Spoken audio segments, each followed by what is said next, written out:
In April of this year, the United States launched the world's most accurate clock. It's called the NIS-2-F2 atomic clock, and it uses cesium atoms to account for the time. The United States uses it to keep track of what a second is, and a second is the smallest unit of time.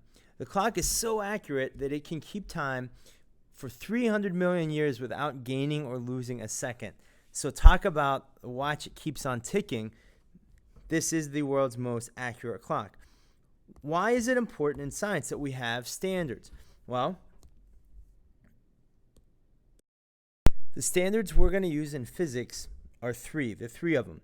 The first is the meter, and it's the standard unit of length. It's measured, and the way it's found is it's how fast light can travel in that many seconds. So 3.33 times 10 to the negative ninth of a second. Kilogram is the unit of mass, the standard unit of mass, and a second is the unit of time. You might wonder, well, why is it important that we have standards? Well, it actually turns out to be very important. In 1998, an orbiter was launched called the Mars Climate Orbiter. And its job, or its mission, was to travel around Mars and take samples of its atmosphere. Well, on September 23rd of 1999, a signal was sent to the orbiter, and it caused the orbiter to go too close to the Martian surface, where the orbiter burned up in the Martian atmosphere and eventually crashed to the ground. They never recovered it, and it never got any data.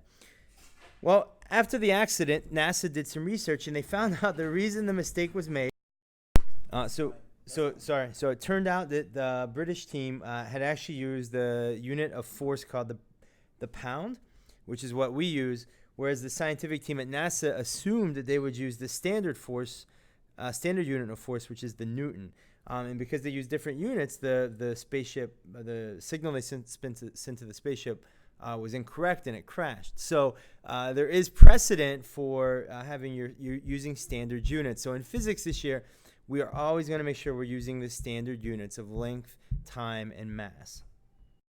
So when we use our standard units in physics, we're going to use these prefixes. Now, again, everybody's had chemistry, so we're not going to spend too much time. This will be our only video going into this. But these prefixes go in front of any standard unit to describe how much it is. So, for example, let's say, for example, I had 1,000 grams. Right? So if I have 1,000 grams, I could say this in a lot of ways. What I could say is I have 1 kilogram, right, which would be abbreviated 1 kg. I could also, if we're looking at seconds, our base unit of time is seconds. So let's say that I had 1/100th of a second, so 0.01 seconds is 1 centisecond, right? And I'm getting these prefixes here from the standard list of prefixes used in science, right? So I have a way to remember the prefixes. It is this. So the way I remember it is with a mnemonic saying. It's many. Kids have dirty underwear during childhood's messy moments. No. And after every M, so here are 2 dots. After this M, there are 2 dots. And after this M, there are 2 dots. And the dots represent prefixes that aren't normally used. So we don't use them in class, so we don't give them a letter in the mnemonic. But the first M is mega, and this is 10 to the 6. So a million of something is mega. So a mega dollar is $1 million. And as you go down, this is 10 to the power of 3. And this is 10 to the power of 2, 10 to the power of 1. And then the U is unit. And I filled in the rest of them here. But you can see unit is 10 to the 0 and so on. So, for example, let's say that we want to convert 5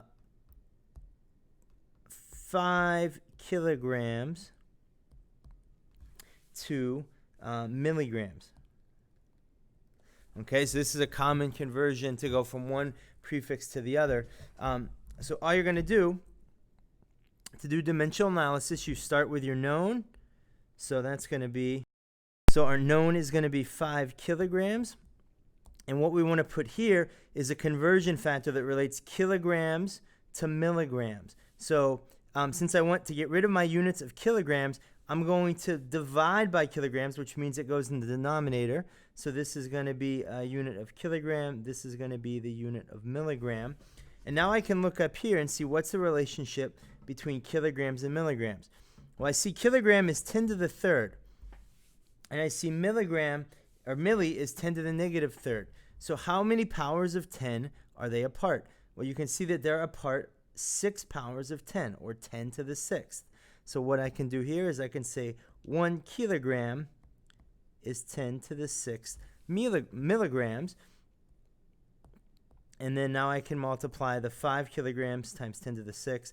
So 5 kilograms is 5 times 10 to the sixth milligrams. Okay, and so we've done our first conversion. And this method here is called dimensional analysis. And I'm going to expect you have a pretty good grasp of this from chemistry. So let's do another one. So let's say I want to know how many seconds are in 36 minutes. So the first step, we need to decide on a conversion factor. The easiest one is that 1 minute is equal to 60 seconds, right? So this is our conversion factor. We're going to use this to go from seconds to minutes. Second step, we're going to write our known down. It's going to be our 36 minutes, which is what we're starting with. And then what we're going to do is we're going to multiply this by our conversion factor. So you may have done it a little bit differently in your chemistry class. I use a dot for multiplication and then a line to put the conversion factor. Our conversion factor is minutes to seconds. Since minutes is here, we need minutes to be in the bottom here, so that's division, which cancels out the minutes. So this is going to be our conversion factor here, which is step 3, is that we do 1 minute is 60 seconds, the minutes cancel, and now we can multiply 36 times 60 to get our answer. And we do that, and we get an answer.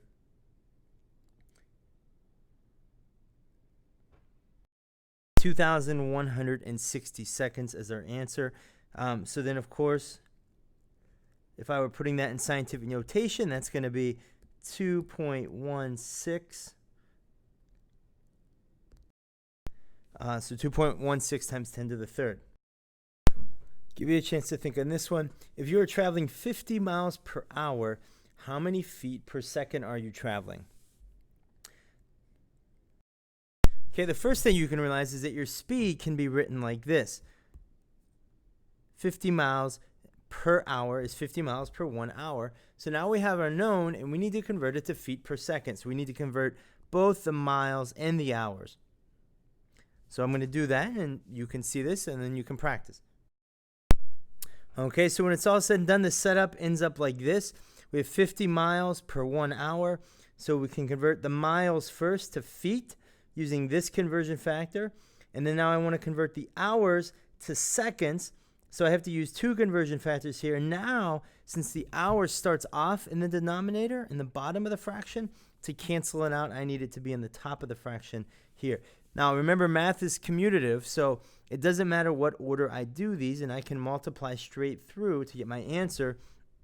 I see that these units cancel out, miles cancel, and then we see that hours cancel out here, and minutes cancel out here, and so what we're left with is feet per second, and our final answer comes out to 73.3 feet per second as our last answer, right?